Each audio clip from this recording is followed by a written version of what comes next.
Hello, and welcome to Hanging Out with Howie on Monday nights. We have a great panel with us tonight. We have Travis to my right, my good friend and like-minded thinker way too much, Brian S. Red. Over here, we have our superstar from Lake Placid, Eric Wilson. Where is he? And my good friend and a student, I must say, swinging Jay Brannon. I like it. Thank you guys for showing up. Now, My pleasure. Eric brought up a very interesting topic, and actually two of them. And he pitched this a while ago, and we all got working and busy and expo and everything else. So it's been on the back burner for a few months, but I think it's pretty cool. And I'm going to clean it up for the PG audience that may be listening after the recording. And it says, so you thought you stunk at your event, but your client thought you were fabulous. Eric, it was your idea. You go first. So, we all held very high expectations for ourselves. We want to hit a home run every single time that we step up to the plates, the platters, right? So tonight, I told my family, we were at dinner, and I said, I got to do a show with Howie and the guys tonight. Tammy said, what's the topic? I said, well, it's one that I threw out the other day, or a couple months ago, I guess it is now, where I said, I come home from a job and, I think that I sucked, but oops, I didn't say that. I thought that I stunk, but, the bride and groom said, tonight was the best day of my life. She goes, you say that almost every week. I go, not every week, but yeah, I hold such high expectations that, man, if I blow one mix or if I goof and, play the wrong song and I clear the floor, there goes my 10 down to a 9.5. Do that twice in a night, 3 times in a night. Maybe that's commonplace for most people, but for us guys, I think they're in this group right here. We don't expect to ever clear the floor. We think that we're going to nail every single song, every single mix. But sometimes we're just off a little bit, And so I don't know. I just think that most times our expectations might be a little bit too high for ourselves. And, the bride and groom, of course, they do come into this with, rose colored glasses on. And for almost every bride and groom, it is their best night of their life. It really is. As long as we play the right song, I think that they're going to have a great time. But sometimes maybe our execution or something might be a little off, and maybe not the correct order of the songs. And so we come home and go, man, I thought that I stunk tonight, but the bride and groom thought we were awesome. Well, thank you very much, Eric. We're going to go to you next, Travis. Have you ever had that feeling? Yeah, I think we all have that feeling at least once a year. I've dealt with a lot of crowds that just were very introverted. They didn't want to dance very much, even though I always ask every bride and groom, on a scale of 1 to 10, how would you rate your family and friends when it comes to dancing? And it's rare to get anything lower than an 8. So when you walk into those events and you're expecting just to have a packed dance floor all night, sometimes it's just not there to be had. And I beat myself up for that as well. Mm-hmm. And, I'll go through the whole night. And I'm like, man, that was just a subpar performance. And then one wedding in particular I did a few years ago, the father of the bride came and handed me a tip. And I didn't look at it immediately. I told him thank you, and it ended up being like a $300 tip. And a note that was wrapped up said, awesome job tonight. And I was like, really? They liked that? I thought that was terrible. Mm-hmm. And I think where we get that feeling from is we, like Eric said, we hold ourselves to super high expectations. Mm-hmm. And if we feel like we don't nail it, then we feel like that's translated to the bride and groom. But the one thing I think we forget a lot is, a lot of our clientele, especially in the wedding market, they are never going to get married again, at least hopefully, that, they found their soulmate and they never have to do the whole wedding process again. So it's very hard to get repeat service or repeat customers from the wedding industry. So they don't know what to expect. They're not going to know unless we really mess up really bad. Like if we play the wrong song for the father-daughter dance or something like that. But if we're in the middle of dancing and we're doing a mix, if we mess up a little bit, we hear it. But the crowd may not necessarily know or understand that, oh, I messed that up. So Right. sometimes I think we also got to keep ourselves grounded a little bit, knowing that some clients are not going to be able to recognize when we mess up and then we beat ourselves up over it. But yeah, I mean, just this past weekend was a wedding. It was a micro wedding, so I didn't expect a whole lot of dancing out of it to begin with. I thought my performance was terrible, but the bride and groom had said nothing but great things at the end of the event. At the end of the event, so I couldn't complain. I beat myself up over pretty much nothing at that point. But and then and I've also had the opposite, where I've had gigs that I thought I knocked it out of the park, and you're met with guests that are just kind of cold and distant at the end of the event when I'm telling everybody good night. So there's been events that I thought I was terrible and passed out 15 business cards because people asked for them. And there's been events that I've rocked out completely and no one asked for business cards. So. Alrighty. Well, thank you for answering the second question. We are gonna. Travis is the new Jay. Yeah.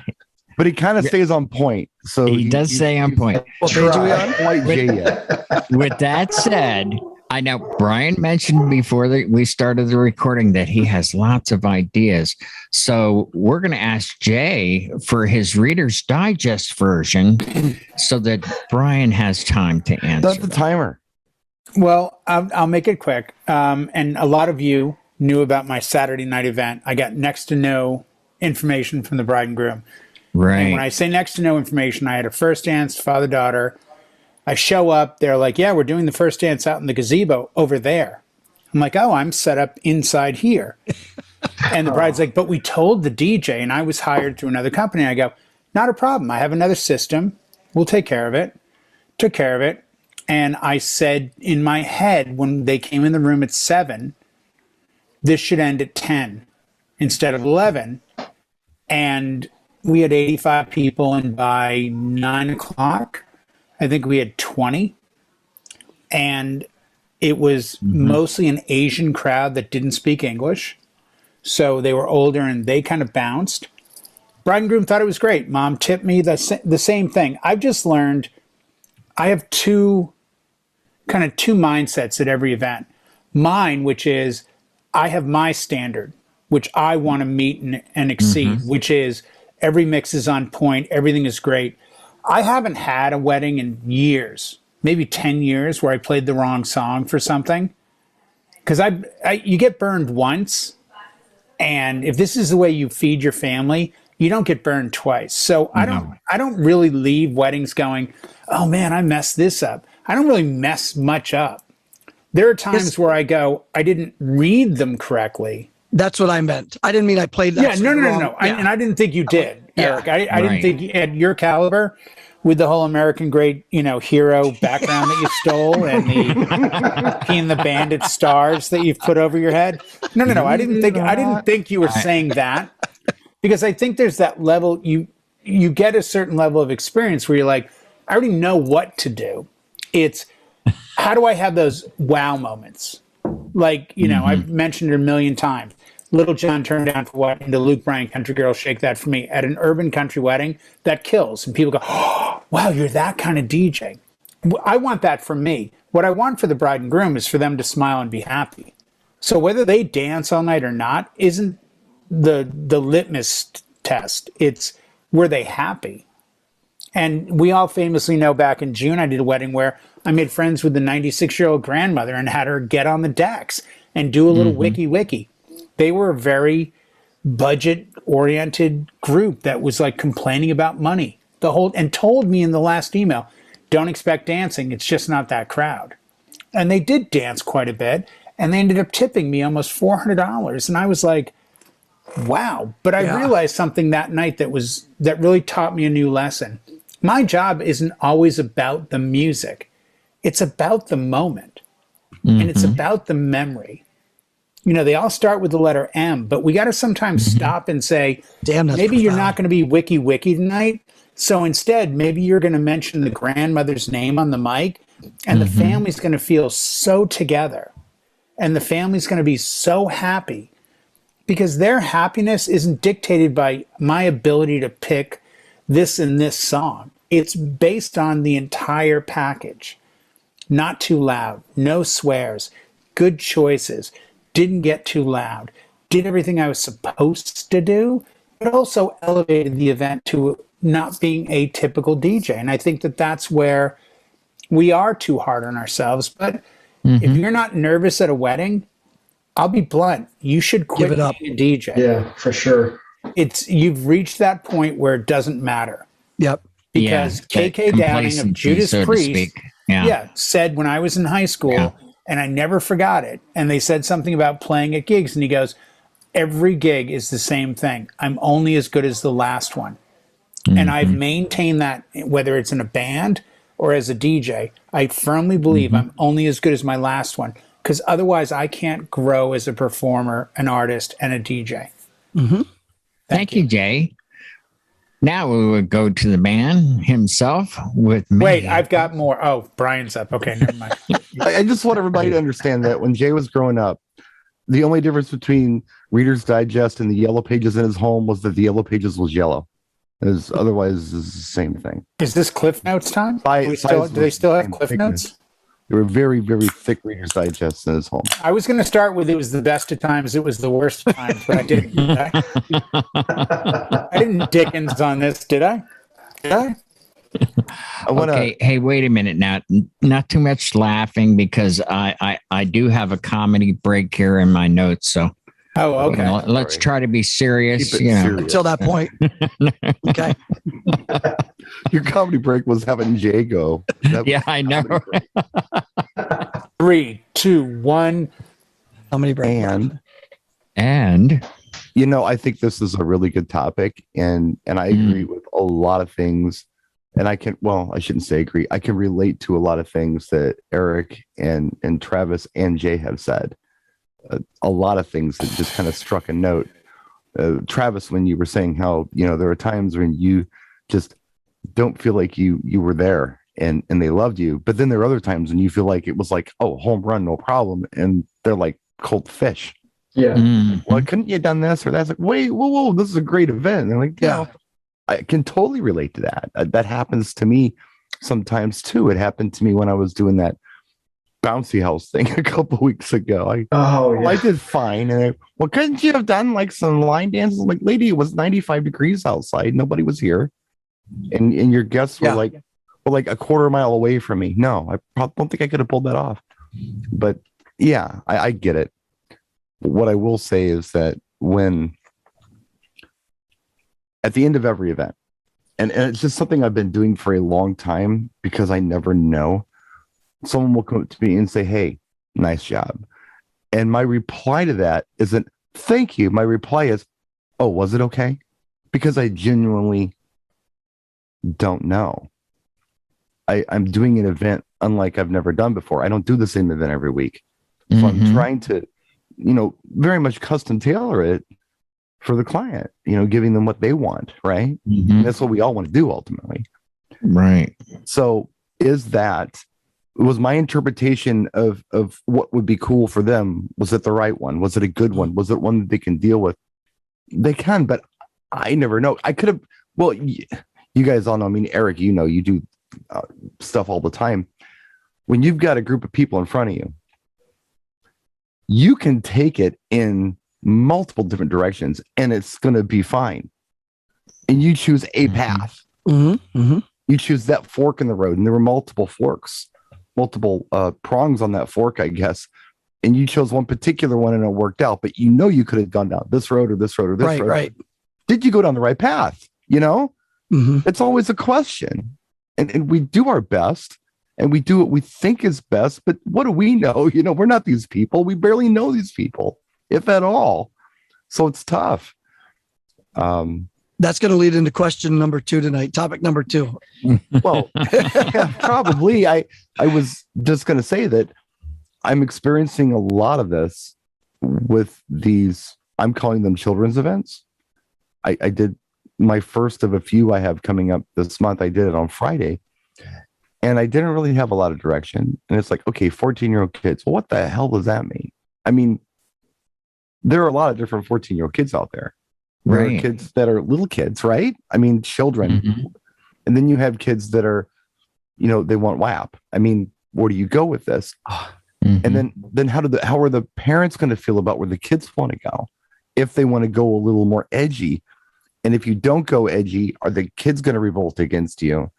And are they going to enjoy themselves? I do fine with them. I really do. I've said that I really don't like doing them, but it's not that I can't do them. I do them and I do them well, but it's not my wheelhouse. And I never know, if I've really nailed it or not. But you're still looking at the same outcome of, just like with a wedding, the bottom line isn't what we do. The bottom line is, were the bride and groom happy? The bottom line is, was the client happy? Right. Did they get what they wanted? Could they have gotten more? Could you have gone a different fork in the road? Of course. It's almost like buying a gift for somebody. Yeah, there's always another gift. It's Blanca's birthday. I'm going to get her this, this, and this. Is this the best I could have done? Could I have had a better idea here with this? You could have. That's like, well, I think so. Idea. But you only get one, 35th birthday. You only get one wedding. Right. And I still think it comes down to you being in the moment at that time and saying, and I tell every bride and groom the same thing. I'll tell you 95% of a great wedding is if the bride and groom are smiling and they're happy. So tell me what you want for dinner and cocktail so that you're going to be stoked when you hear England, Dan and John Ford Coley or Dream Theater or Aerosmith or whatever. Because when you look at the best compliment at a wedding to me isn't you did a good job. It's, man, like you're good friends with the bride and groom? No, not really. They hired me. I'm just a vendor.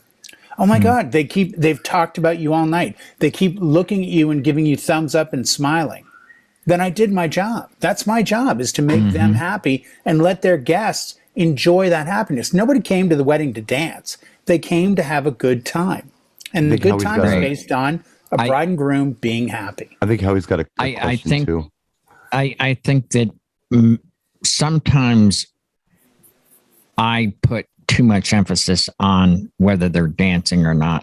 And case in point is I thought I did a terrible job at this one event, and it was a civic event for the first responders, and it was an anniversary. So they had all the politicians from all the surrounding towns and the county and so forth there. And man, I was hitting with bangers, and there was just a handful of young kids dancing. I could not get them to dance, but when I went back to cocktail hour music, like Michael Bublé and Frank Sinatra, Tony Bennett type of stuff, packed dance floor. I'm thinking, really? Man, I cannot win. I mean, if I stop playing that, emptied the dance floor. At the end of the night, I had the mayor come up to me, shook my hand and said, "Great job." And then the organizer came up and handed me an envelope with a very generous tip. And so I asked the mayor, I said, "If you don't mind me asking, why did you only dance to slow songs?" They said, "Because everybody has a camera these days. And I am not going to get caught even dancing with my daughter because the headline will be politician is with young girl instead of wife." He said, "The only pictures of me that night are going to be with me holding my wife in my arms." Right. So I completely misread this whole thing. Yep. I completely misread it. And then I knew better for the next year. But I thought, man, I really stunk tonight. And I was completely wrong. So anyway, we are going to take a quick comedy break here. And I want your opinion.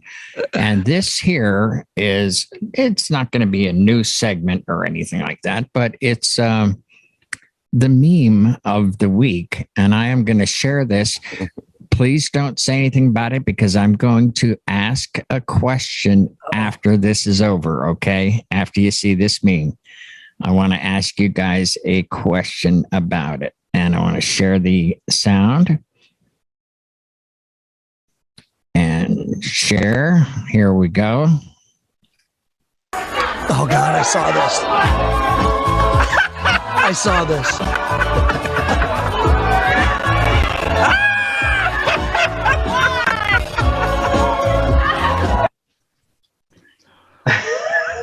I saw that. That's hysterical. How many people have seen it? I saw it. I saw it. 1, 2, 3 of us. Okay. And I'm genuinely thinking of doing it. How many people can guess the song he was expecting? I think it was turned down for what? It was turned down for what by Little John? Turned down for what? And it went into Dancing Queen. Well, I love doing stuff like that, though. Yeah, but that's the one I mentioned earlier. I do Turn Down for What, and when it gets to the towards the end of the song, I just bring in Luke Bryan, Country Girl Shake That For Me as a loop, and start to like filter and out and in, and people lose. If you have a country hip hop wedding, people lose their minds. Like, oh my God. And I get this. We didn't know you were that kind of a DJ. Like, we've got to get Jay a Country Girl Shake It For Me t-shirt. That's his go-to song. That is his go-to. That one I did a little research. I did a little research on this clip here. Mm-hmm. And what it was the guy played the first 18-second buildup. Then there's the break, and the guy's getting ready to get down. And instead of, he drives. It was like, Dancing Queen. It wasn't like you said, Jay, where you can do that later. Later in the song, they did that to spoof him. Anyway, well, don't you guys all do that echo out on like a sing, like you do? Oh, sure. Living on a Prayer, where you drop the volume and they sing, and then instead of coming back to Living on a Prayer, you come back to like Shook Me All Night Long or something, and they go nuts. Right. Yeah. And it's like, oh. That's part of our job by description, I think, is where we're supposed to show them. It's not just song 1 into song 2 into song 3 and so on. I like doing it on scratches. Now, or that. Well, now that we've morphed into the second question, I will have to abandon that question, and I'm going to have to be like, I'm DJing and I have to think quick on my feet and come up with something on the fly. Well, now, have you ever had a client handcuff you, as Eric would say, and just bombard you with requests that clear the dance floor? And how do you respond to that? So we'll go with Eric again. Okay. Oh, yeah. So Howie and I were talking about this. So I had this bride last Friday, and this was exactly it. Country Girl was requested. Motown was requested. The bride came up.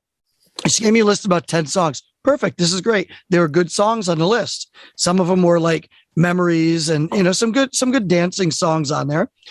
At one point, there was also on her list, we'd really like to hear Hall & Oates, You Make My Dreams. So I came out of a slow song, went into You Make My Dreams, went into Whitney Houston, Dance with Somebody, went into Like a Prayer. The entire room is singing, and I'm like, I got these guys. I got these. The first hour, totally nailing it. Literally 3 people out of 100 sitting. Bride comes up. She goes, we want to hear EDM. And I said, okay. Said, you mean like the dance music I was playing just a little while ago? She said, no, like EDM. Okay. So I played a couple of, Tiesto or something, went into it, and then again, took off on another little journey. And the groom comes up, said, Megan would like to hear some more EDM. I said, okay. I got some more on her list. DJ got us Falling in Love, and we went and did that. Came up the last half hour. He said, we want to hear EDM just the last half hour of the night. I said, let's just clarify this. I said, I might be confused here. By EDM, do you really mean like the stuff that was on your list? Or do you mean like club stuff that you'd hear in a club in Vegas? He goes, club stuff. We want to bounce. They handed out glow sticks to everybody. Now, mind you, every time I've changed over to the EDM versus more of the top 40 dancey songs, I go from a full dance floor to a third of a dance floor, right? So that's why, of course, after 2 or 3 songs, I bring them back on. We get them going again. Right in the middle of Fat Bottom Girls. Again, whole crowd is singing. My wife would like to hear some more EDM. So I said, what exactly do you want? So as people came up during the night and asked for Motown, Motown's a great choice at a wedding. Country Girl Shake It For Me, great choice at a wedding. Like you said, House Party's a good one. Save a Horse. Those are great songs to do a quick little mini set. But every time I got the crowd going, she would come up and knock me back down. And and knocking the crowd back down. I get it. Your day, your way. But can I just please do my job? And so I sent Howie a text the end of the night. I said, you gotta add this into our talk on Monday. Yeah. Yeah. I'm sure it's happened to everybody. We've probably all had this. Yeah. How about you, Travis? Yeah. The requests are always a troublesome thing at weddings sometimes because you get that. It's not typically anyone that's directly involved with the wedding. It's always like a cousin or a friend, and they've had a little bit too much to drink, and they just start coming with those really obscure requests that just aren't going to work. But you play them just to kind of get them out of the way, and it clears the dance floor.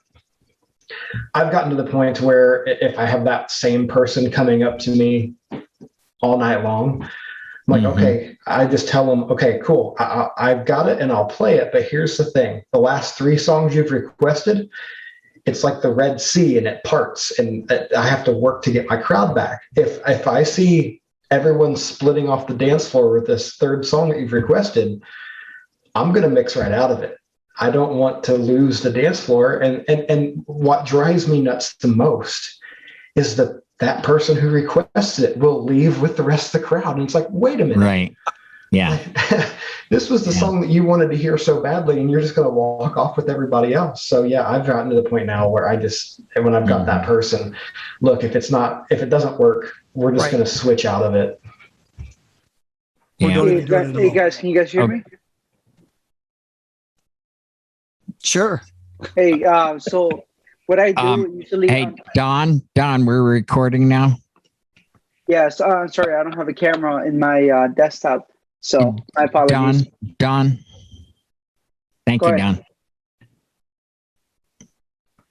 So yeah, okay. so I'm good.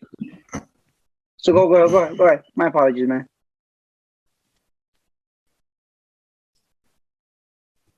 Okay. So Howie and I talked about this a little bit the other night, and I figured there's something that probably we've all experienced here or there, once or twice, a few times.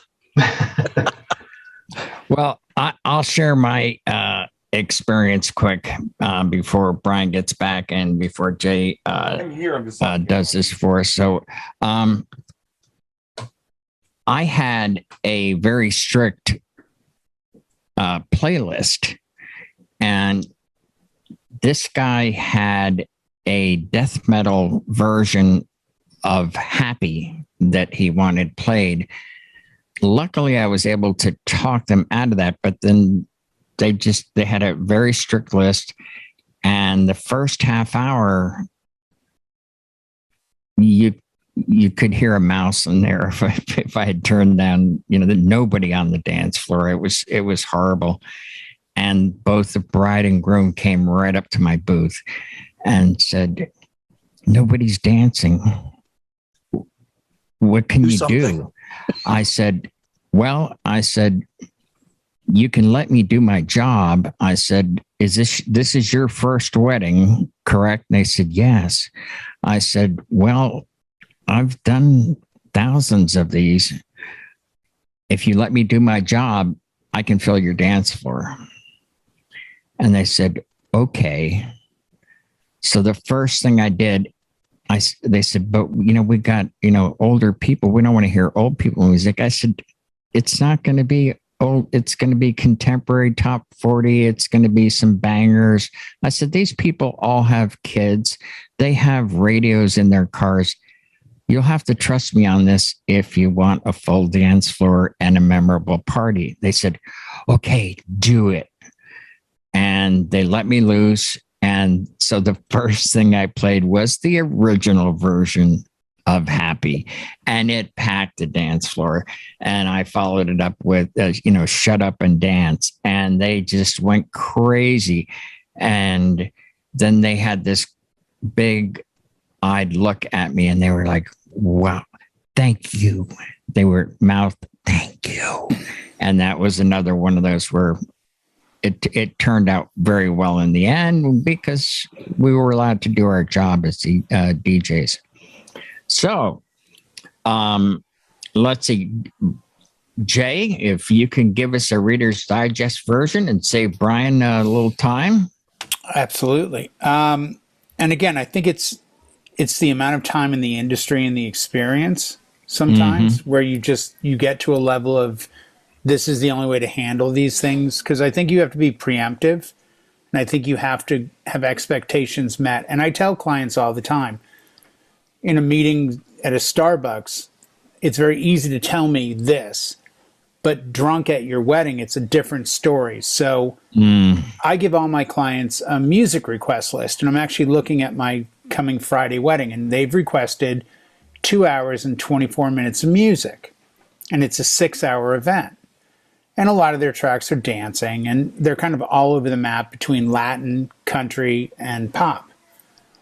And as I said to them the other day on a phone call, and I said when they hired me, ultimately it will come down to my goal is to have this be the best wedding anyone's ever been to. So I'm not there to play the wrong songs, but I do know what to play. And as I said to the bride last week when I spoke to her, you can request up to 5 hours of music, but we need to have an agreement. And the agreement is ultimately, do you want me to fill the floor and do my best to have a great time with your guests, whether they dance or don't? No, you do your job. So every wedding and every event I do, my clients know ahead of time. I've told them, and they've said yes to me. No. I know we picked nothing but disco, but just, do your job. And that way it gives me a lot more leeway, because if they start, and I joke with every couple about how the drunk bridesmaid that comes up wasted in the night and goes, "Oh my God, the bride's best favorite song is Eazy-E Bust a Nut." Really? That's so funny. She never mentioned that in any of the meetings. And the bride and groom laugh, and I go, No, guys, I'm not kidding. This is 100% accurate. One of the girls will come up wasted and tell me how the bride is the biggest ratchet, like, got to do this, got to do that. Yep. And my goal is to have everyone have a great time. So I might turn on a dime, but I just want to make sure that we're all headed in the same direction. So even when you get wasted at your wedding, we've had this talk, correct? Oh no, Jade, we totally trust you. You do your thing. Okay. So at the wedding, if you get hammered and decide like, no, it's all about death metal. Okay, I'm not going to just play death metal, because we've already had this talk when you were sober. And I think, Travis, that it comes down to that a lot, where you get those clients that in the meeting are like, this is our vision, which is unrealistic because they're at Starbucks or your office or wherever. But then in the real world, where they've had a few drinks, now they loosen up. I had a bride in June that was like not that happy with me because I played Big Sean Dance, the clean version, and she wanted the dirty version. And on the list of things I checked off in the meeting was all edited music. And I told them, so I already had it checked. And she's like, no swears. Well, guess what? Sweet little Julie, drunk at her own wedding, wanted to hear Big Sean unedited. And afterwards, at the end of the night, I said, how did everything go? She goes, awesome. I said, I'm sorry if I didn't play the version where he drops the N and F word every other word. Yeah. She goes, yeah, I saw that afterwards. I just want to apologize to you. I'm like, no need. But I just want to make sure we're good with that. Like, you knew coming into this, you weren't going to get that. Right. But I think, and she goes, I'm hammered. I'm like, no, so, I know that. Yeah. And you probably said, I've seen 1,000 hammered brides. It's okay. I think if you're up front with people, I'll play just disco all night, as long as you know that may not work. Right. Or if you want me to do my job and have a great time. No, we want the second one. Yeah. Well, now let's go to our in-house musical savant, Brian. On Jay's point, it was when I did that barn wedding, I don't know when it was, a couple of weeks ago. There was this chick who kept wanting me to play WAP. And I'm like, no, we're not playing WAP. Finally, I told her, I said, I tell you what, why don't I play anything at all? And why don't you put your earbuds on and listen to WAP and dance to it? Because nobody else wants to hear that here. Except you. I like that. Just go out there and dance to it all by yourself with earbuds in. And she looked at me like I just like had told her off. But yeah, why does everybody have to hear this crap? If only you want to hear it, why do you have to subject everyone in the room to it? If clearly no one else in the room wants to hear this. Right. It's tough though. I mean, I've done so many events this year, including the party on Friday with the kids. Excuse me. And it was one of the mothers where I'm playing something and it's doing fine. And then some Karen is like, I don't like that. Put something else on. No We one don't wants like to this. hear this. Nobody likes this. Nobody likes full it. dance No, floor. just You no. and the other 80 people dancing. Yeah. There's 2 times that, well, it's happened multiple times this summer, and it's always some moron, but there have been 2 times this summer where they have come up to me when it's over with and said, hey, that was really good. We had a great time. And my reply to that is, I'm sorry you hated my music. Oh, I didn't hate your music. Well, then why were you doing this to me What was when this I all was about? doing my job? Well, no. I just thought, maybe the crowd might. I was like, you do realize that that's my job, right?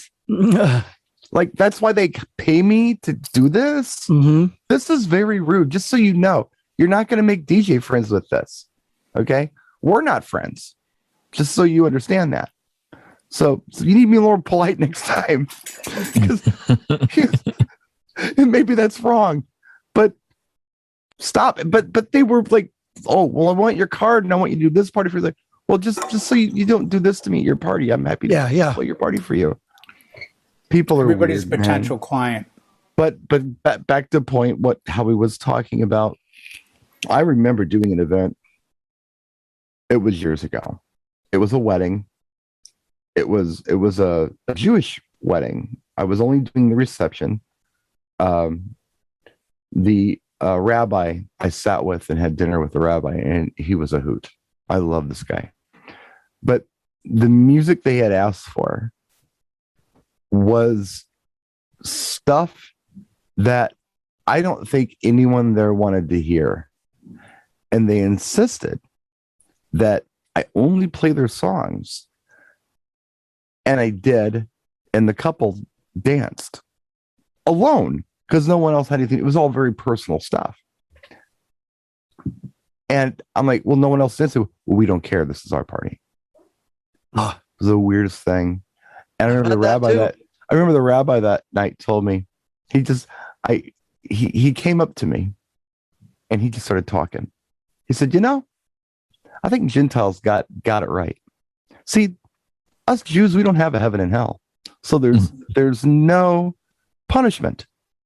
So, but at least Gentiles have this fear if they screw up, something bad's going to happen to them later.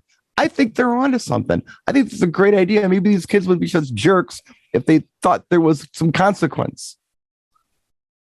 It's the key to society right now. There's no consequence. You can just be a jerk and be self-indulgent. Yep. But I don't know, man. I mean, sometimes you're just better off just saying, okay, fine, we're going to play your songs, and you play their songs, and then they come up to you and say, do something. No one's dancing. And you say, okay, well, how about my turn? All these songs on your do not playlist that are the right songs for this event. Right. How about I do that? Mm-hmm. I've told this story several times. I did a wedding. Well, I did 2 in a row, and they were like 2 weeks apart.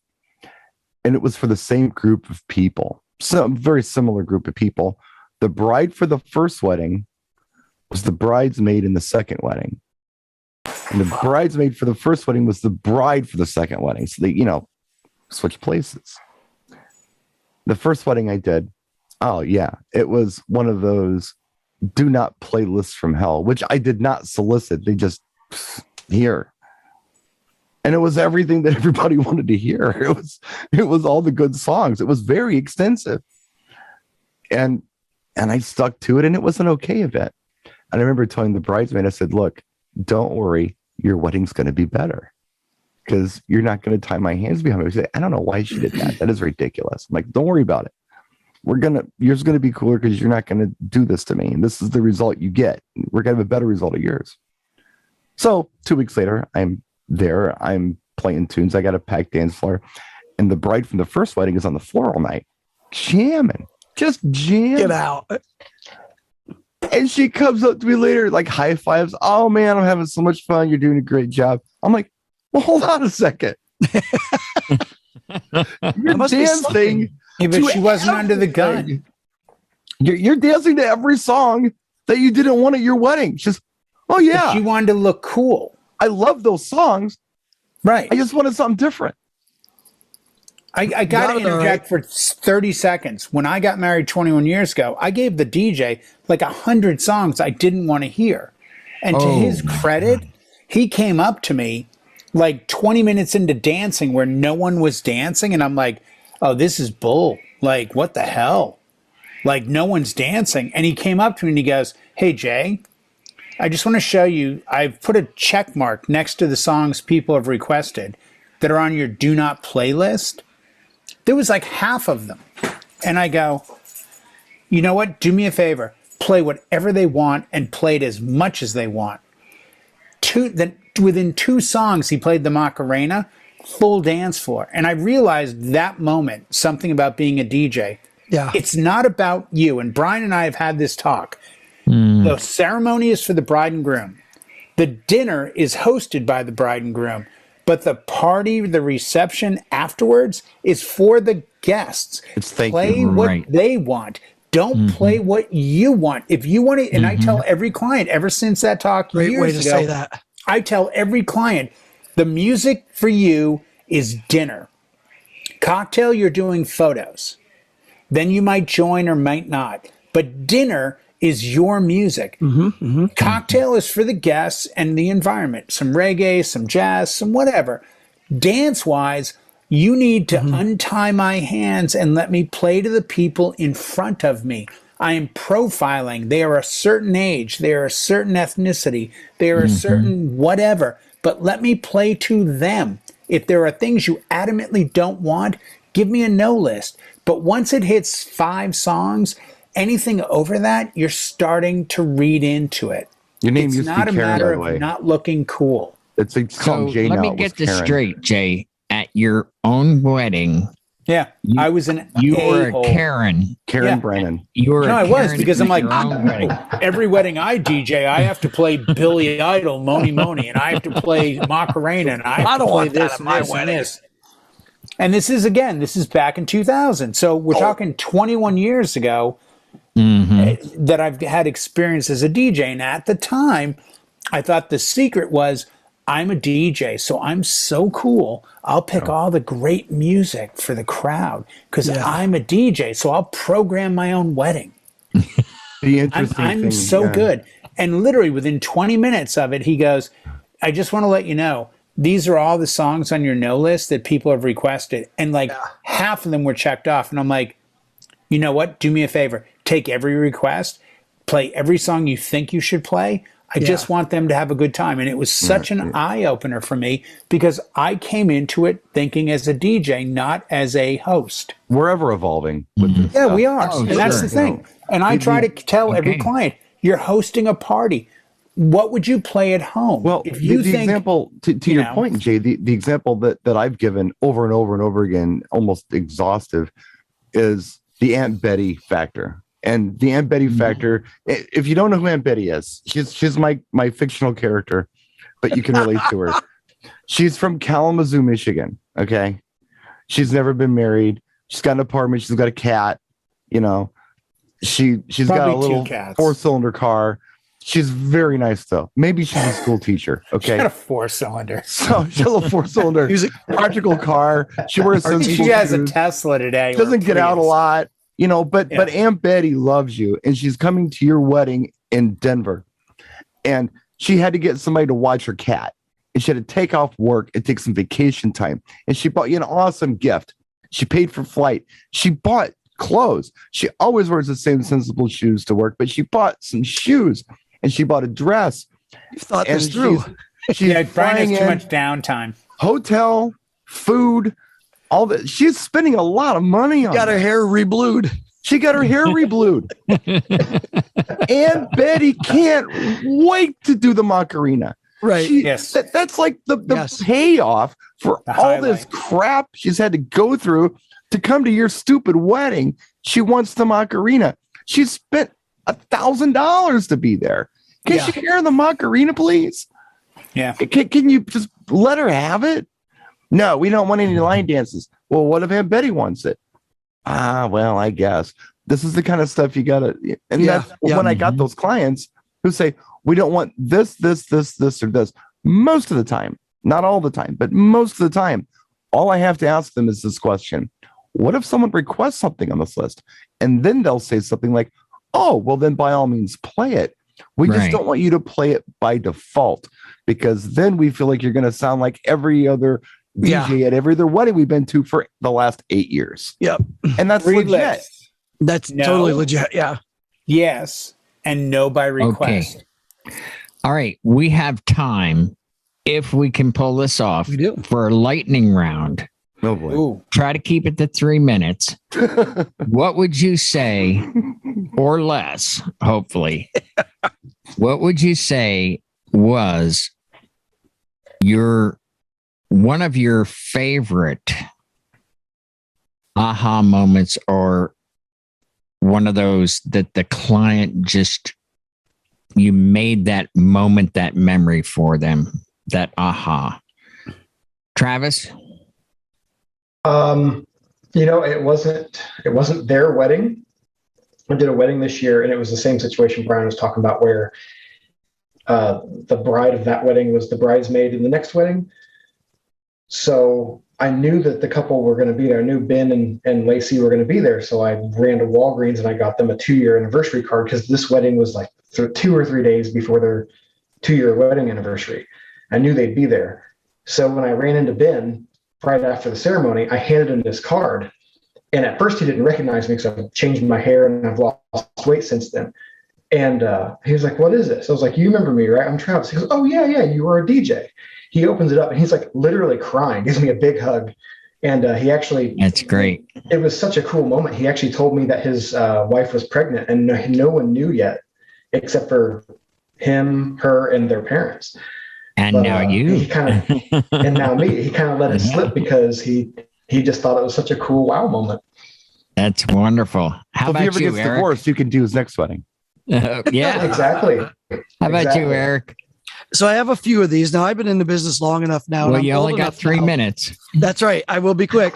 That I'm doing weddings of kids of parents. I did their wedding the first time. They've had children. Now their kids are getting married. Oh, wow. So this one couple that I know, this guy, Todd and Charlene, I pulled out Firehouse Love of a Lifetime at their kid's wedding, and they just looked at me and I was like, I remember. I just have a knack for remembering first dances. I don't know what it is. Mhm. You know, it's almost like I'm autistic in that way, but You are. you know, I pulled that out and they looked at me and they're like, I said, how many years has it been? They said 21 years. And for some reason, it just stuck in my head and I just remembered it. So yeah, a smile on the father and mom of the bride. All right. We already know what Jay's is, having grandma wiki. So we'll skip him. No, go ahead, Jay. That was a big one. Honestly, and by the way, Eric, I got hired today for September 1st next year. It's a Thursday, by a bridesmaid from a wedding I did in 2007. On the clock, dude. And You're her still cousin current. was like, oh, you know, I forgot all about your name. And my cousin Anna recommended you. I'm like, oh, that's right. I met you then. Yeah, I was 17. Now I'm 31. So it's like, oh, that's awesome. So I have to find their first dance because that's my style too. Yeah. But my aha moment was 3 years ago. I got hired by another company to do a wedding at a venue. I show up and all the client had sent me an email was, we like fun dance music and EDM. Okay. I get there and they mention they're from Boston. And I go, oh, no way. I'm from Boston. We get on the dance floor and there's some confusion after the first father, daughter, mother, son dances about doing the cake or something. And I look at the crowd and I hit play on DJ Scooter's version of shipping off to Boston, which has Red Foo in the beginning saying, "If you love Boston, put your hands in the air." And they literally lost their minds to the point where it's awesome. A venue that I was then immediately placed on their preferred vendor list. And since that wedding, have done 40 weddings there. So it's that if you can get it together in a second, to me, are those aha moments where you're like, God damn, I really do know what I'm doing.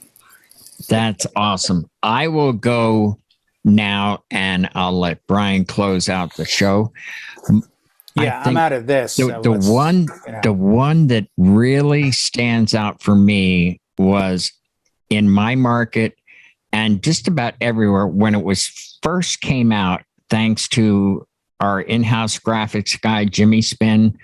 He's down in the lower right-hand corner on my screen, James M. De Palma, affectionately Jimmy Spin. Awesome graphics artist. And the hot thing was monograms, but they were static. You know, filigree and the name and the date in there, right? So he makes that for me, but makes it into a motion monogram. And as the thing comes up, there it is. And I got the idea, hey, wait a minute, Jimmy, I need 5 seconds in there. I know I was a pain in the neck to him, but I said, please, can you redo this? And he goes, why? I said, because I want to freeze it. And that's what I did. And it was a tent wedding. And I had that up there, their name, the filigree, and the date. And then I set this up with the bride and groom and waited until it got dark. And then I called Jack and Jill, will you come out for a special dance and share some of your magic with your guests? And they started dancing. And then I said, would you point to your monogram and share the magic of your love? And they pointed to the monogram. And then I hit my clicker and hit play. Fireworks started going off in the motion monogram, and then 2 hearts right around their name. People ran with their cell phones to take pictures of this motion monogram. I was like, I nailed it. I nailed it that night, thanks to Jimmy. And that was a wonderful moment. So I'm going to let Brian close out. I take the path of least resistance. I'm a bit like electricity that way. So I'm always looking for things that just kind of organically are happening and take advantage of those things. And I think as a DJ for many years, I would say probably the better part of 20 years, when there was a first dance or something, I would get on the microphone and say, hey, give Bob and Susan a big round of applause, first dance, and people would clap. I was watching, and I get a hard time. Jay teases me about this, but I pull a lot of inspiration out of stand-up comedy. So I was watching this show called Talking Funny. It was Chris Rock, Ricky Gervais, Jerry Seinfeld, and Louis C.K. And Louis was saying how when he was younger, he was talking to Jerry and said, what do I do? Like if I'm doing a bit, you know, and people are clapping, what do I do? You know, do I interrupt them? What do I do? He says, no, never do that. I said, freeze in the moment. Just freeze. If you're in a position like this with the mic, freeze, let them clap, let them applaud, let them do whatever they do. And when it's the sides, move on. So I took that to my first dance and my father, daughter, and my mother, son. So instead of trying to create a moment where I'm encouraging people to clap or whatever, or respond, when the dance is over and they hug, the only thing I might do, I only have one hand to do it now, is kind of go, you know, like, come on, clap, people. But I don't say anything on the microphone. I let the moment breathe. And I let them clap, and I let them cheer or whatever they're doing, and I let the hug happen. I let the hug release, and I let the clap subside before I move on to the next thing. I think that was my biggest aha moment, that, you know, sometimes you don't have to create the moment. It just happens. You got to let it happen. You got to let it breathe. I like the phrase, let the moment breathe. Very Pink Floyd. Very nice. Yes. Very Pink Floyd. And you don't have to do anything. It's happening in front of you. Just shut up. Just let it happen. Let it happen. Well, thank you guys for being here. We've got some very nice comments in the chat. It's a very interesting topic for the night, and I hope everybody else appreciates it. Hey, when you see this on replay, folks, feel free to send in ideas, and we'll do our very best to get it on. Thank you all for tuning in, and have a good night. Thanks, Howie. Good night. Thanks, Howie.